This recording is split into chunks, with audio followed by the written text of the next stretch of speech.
Nous allons rapidement balayer un historique de la domestication des plantes. Ici, vous avez un champ, une monoculture, c'est-à-dire une seule espèce, un seul type de végétal sur de nombreux hectares. Cela ne correspond pas à ce que nous avons normalement dans la nature. Comment les hommes ont-ils pu développer ce type de culture? C'est ce qu'on appelle la domestication, c'est-à-dire l'ensemble des processus réalisés par l'homme, conduisant à l'acquisition par une plante à l'origine sauvage de caractère profitable. Alors profitable pour nous les hommes, aussi bien pour avoir des ressources alimentaires de meilleure qualité, avoir des matériaux particuliers, pour des vertus médicinales, etc. 40 000 espèces végétales auraient été utilisées par l'homme au cours des âges, mais toutes ne sont pas cultivées. 2000 espèces auraient subi un début de domestication et 250 espèces auraient été totalement domestiquées. Actuellement, 30 espèces fournissent 90% des besoins nutritionnels de l'homme, principalement le maïs, le blé et le soja, et 200 espèces sont cultivées et sélectionnées. Les archives paléontologiques nous donnent des traces de domestication pour les plus anciennes au niveau du croissant fertile il y a 12 000 ans. On y retrouve des traces de domestication de céréales telles que le blé, l'orge. Rapidement, cette domestication est documentée un peu partout dans le monde à 10 000 ans pour l'Asie du Sud, la Nouvelle-Guinée, l'Amérique centrale, avec des variétés qui dépendent de types de plantes qui sont présentes, puisque nous allons trouver le tournesol et la courge en Amérique du Nord, les piments, le coton, la tomate en Amérique centrale, les poivrons, les haricots, la pomme de terre en Amérique du Sud, la banane, la canne à sucre en Nouvelle-Guinée et en Afrique, le sorgho, le mil, l'igname. Alors comment les hommes ont pu procéder? De manière empirique, c'est-à-dire que lorsqu'ils voyaient une plante avec un aspect qui les intéressait, ils allaient récolter les graines et les replanter.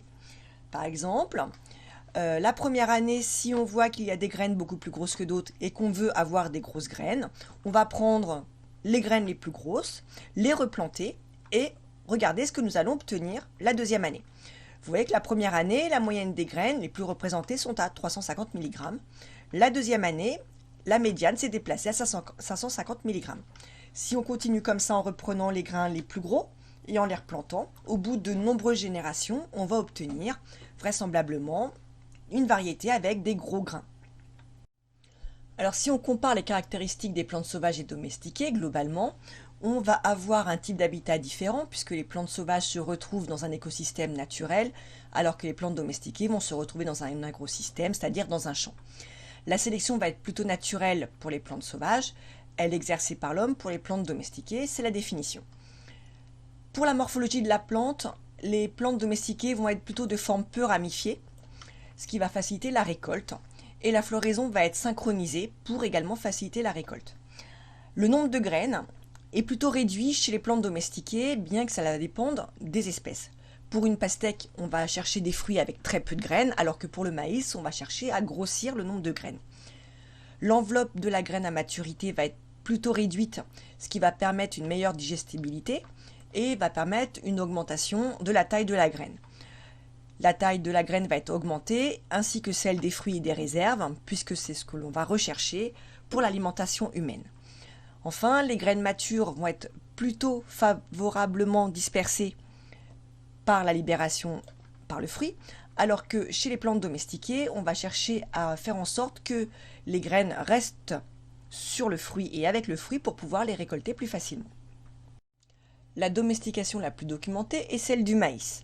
Ce maïs est issu de la plante sauvage qui s'appelle la théocinthe, qui est une plante très ramifiée, alors que le pied de maïs a une tige principale.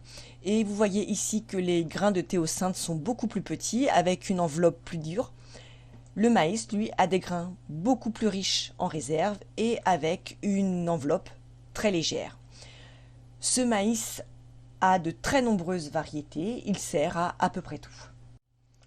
La sélection du maïs apparaît avec l'agriculture il y a environ 7000 ans, et donc à partir de la théocinthe, parmi lesquels on a choisi des théocinthes dont les grains étaient plus gros, plus nombreux, dont les épis étaient plus résistants et des grains qui ne se séparaient pas de ce rachis, donc le rachis étant la partie ici qui retient les grains.